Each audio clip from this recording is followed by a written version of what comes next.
Previously, we witnessed the heartbreaking moment when young Dhruva was humiliated in his father's court. Guided by the comforting words of his mother, Suniti, he resolved to seek Lord Vishnu himself. Along his journey into the forest, Dhruva met the Saptarishis and the divine sage Narada, who prepared him for the extraordinary path that lay ahead. Now let us continue Dhruva's remarkable journey. The heavenly sage travelled swiftly to the royal palace. There he found King Uttanpada consumed by grief. The king no longer sat proudly upon his throne. His face was pale, his eyes were filled with regret. Again and again he blamed himself. What kind of father allows a child to walk alone into the forest? How could I remain silent? How could I fail my son? Narada spoke gently. Great king, do not lose yourself in despair. Your son is protected by a power greater than any army. His devotion is extraordinary. One day his glory will spread throughout the three worlds, and through him your name shall also be remembered forever. The king listened in silence. Though his heart still carried sorrow, Narada's word gave him hope. Far away beside the sacred waters of the Yamuna, the 5-year-old prince prepared himself for a task that no king, sage, or warrior had ever attempted with such determination. The great penance was about to begin. The sacred waters of the Yamuna flowed gently beneath the morning sun. Following sage Narada's instruction, Dhruva stepped into the river and bathed with reverence. He then searched until he found a quiet place beneath a great tree. There, surrounded by the silence of the forest, the 5-year-old prince folded his legs, closed his eyes, and fixed his mind upon Lord Vishnu. His extraordinary journey had truly begun. At first, the forest seemed unchanged. Birds continued their songs, the wind whispered through the leaves, the river flowed peacefully beside him. But day after day, the young prince remained completely focused. He spoke no unnecessary words. He entertained no worldly thoughts. His entire heart was filled with only one name, Vishnu. As the days turned into weeks, Dhruva's discipline grew even more astonishing.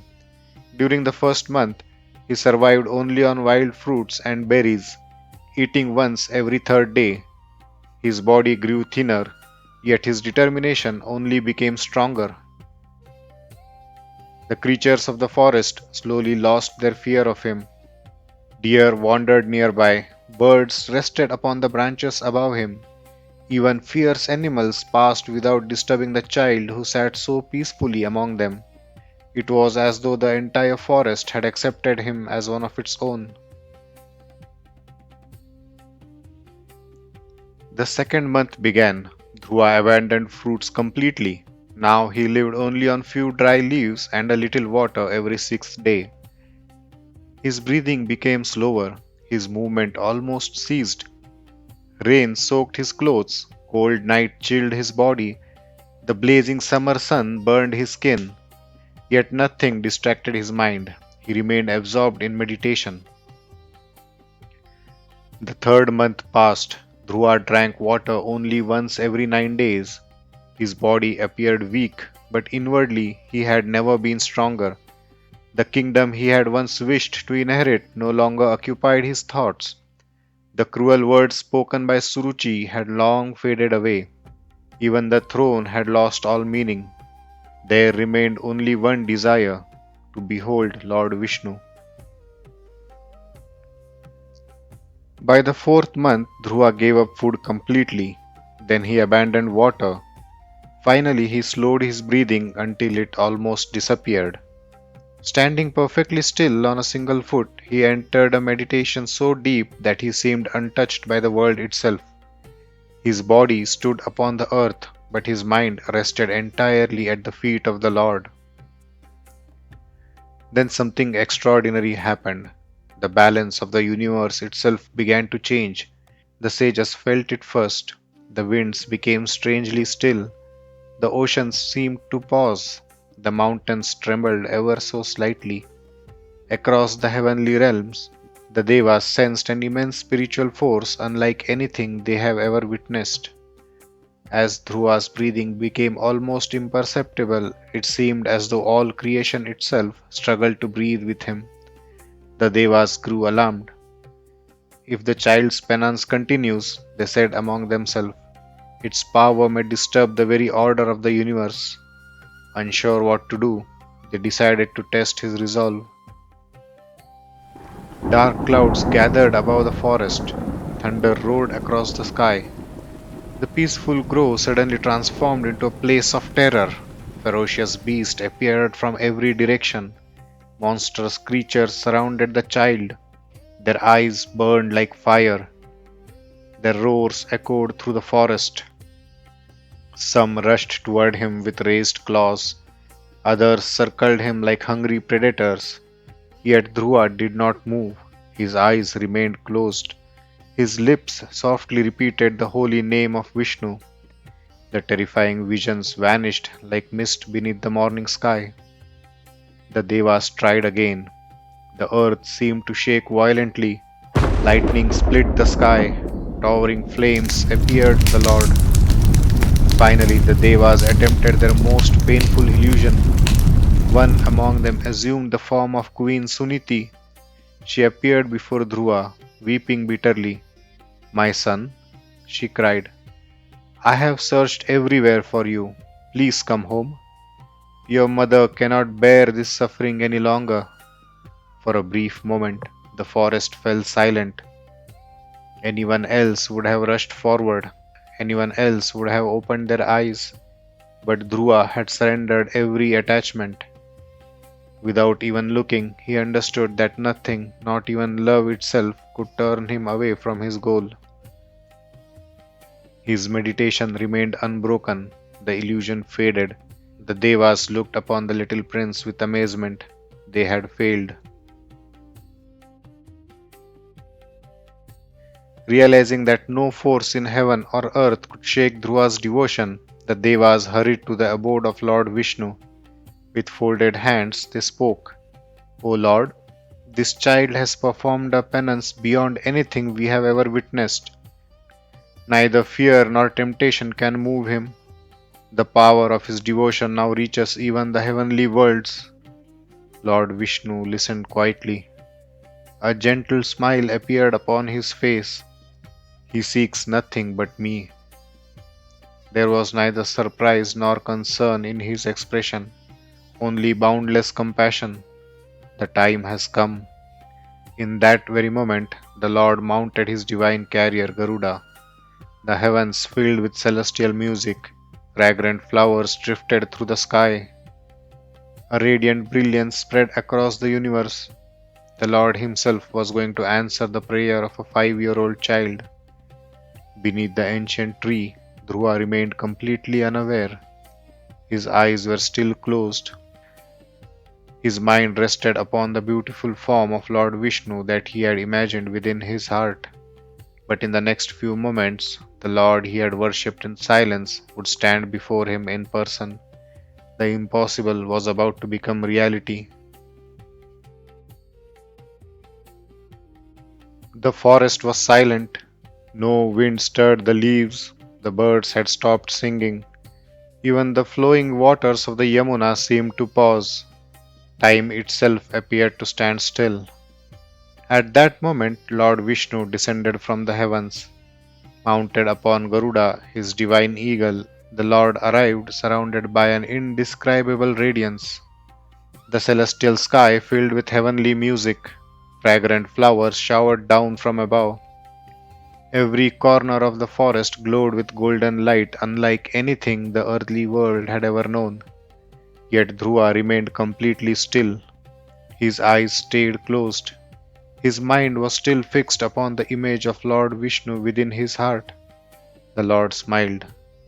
The child had become so deeply absorbed in the meditation that he did not realize the one he sought now stood before him.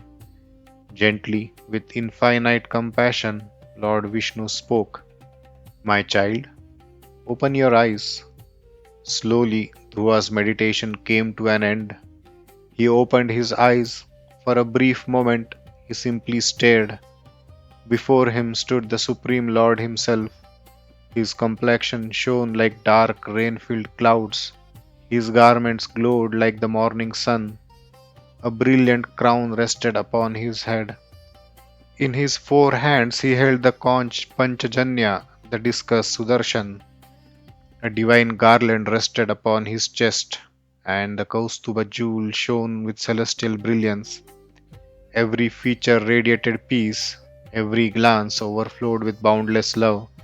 The Lord whom Dhruva had imagined day and night now stood before him in person. Overcome with joy, the little prince rushed forward and fell flat at the Lord's feet. Tears streamed down his face. Months of hardship, loneliness, hunger, pain, every sacrifice had led to this single moment. Dhruva wanted to praise the Lord.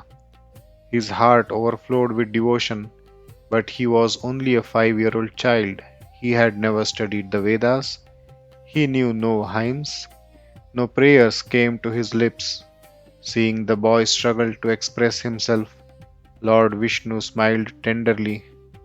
With his divine conch Panchajanya, he gently touched Dhruva.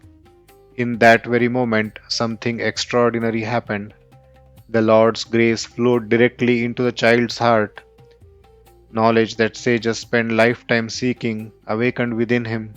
Sacred hymns arose effortlessly from his lips. Words of praise poured forth like a sacred river. The Devas looked on in wonder. The little prince who had entered the forest as an ordinary child now spoke with the wisdom of the greatest sages. His every word glorified the infinite compassion, power, and majesty of the Supreme Lord. When the hymn ended, the forest once again became silent. Lord Vishnu looked upon his young devotee with immense affection. "My beloved child," he said, "I am deeply pleased with your unwavering devotion. Ask of me whatever you desire. No boon is beyond my power to grant." Months earlier, Dhruva had entered the forest seeking a kingdom. He had wanted the throne. He had wanted his father's affection. He had wanted justice. But standing before Lord Vishnu, those desires had vanished. The fire of devotion had purified his heart. With folded hands, Dhruva bowed deeply. "My lord, having seen you, I desire nothing else. Your presence is greater than any kingdom, greater than any treasure, greater than any position in the three worlds. Grant me only the blessing that I may always remember you and remain devoted to you." The Devas smiled. The sages rejoiced.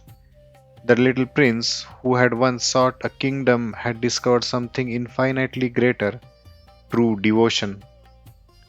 Lord Vishnu's eyes shone with approval. "My child," he said, "your heart has become free from selfish desire. Yet I know the wish with which you first came to me. That wish shall also be fulfilled. You shall return to your kingdom. You shall rule with righteousness and compassion. Your fame shall spread throughout the worlds. When your earthly duties are complete, you shall attain a place unlike any other." The Lord raised his hand in blessing. "You shall become the fixed star around which the heavens themselves revolve. Your place shall never diminish, for as steady as your devotion has been, so shall your position remain for all time." At that moment, the Devas showered flowers from the sky. The sages offered their prayers. The entire forest seemed to rejoice. The impossible had become reality. A 5-year-old child had earned an eternal place in the universe through devotion alone. Slowly, the brilliant light surrounding Lord Vishnu began to fade. The celestial music grew softer. Garuda spread his mighty wings. The Lord prepared to return to his eternal abode. Dhruva watched with folded hands. Although his heart overflowed with joy, it also felt strangely empty. After witnessing the Lord directly, how could he return to ordinary life? How could he think again of palaces, kingdoms, and royal duties. For a moment, sorrow entered his heart. As Lord Vishnu disappeared from sight, Dhruva lowered his head. Then a gentle divine voice echoed through the heavens. My child, do not grieve. Serving your people with righteousness is also my service. Rule your kingdom with compassion. Protect your subjects as a loving father protects his children. Wherever duty is performed with devotion, there I dwell. Dhruva's heart became peaceful once again. He bowed toward the heavens one final time. Then, carrying nothing except the Lord's blessing, the little prince began the long journey home. Far away in the royal palace, no one yet knew that the child who had left in search of God was returning as one of the greatest devotees the world would ever know. In the next episode, Dhruva's long journey comes full circle as he returns to the kingdom he left behind. But how will his family receive the boy who departed as a grieving child and returns blessed by the Lord himself? Join us to witness this unforgettable reunion. If you enjoyed this story, please like this video and subscribe to the channel to get notified whenever we bring you a new story from the timeless treasures of Sanatan Dharma. I'll see you in the next episode.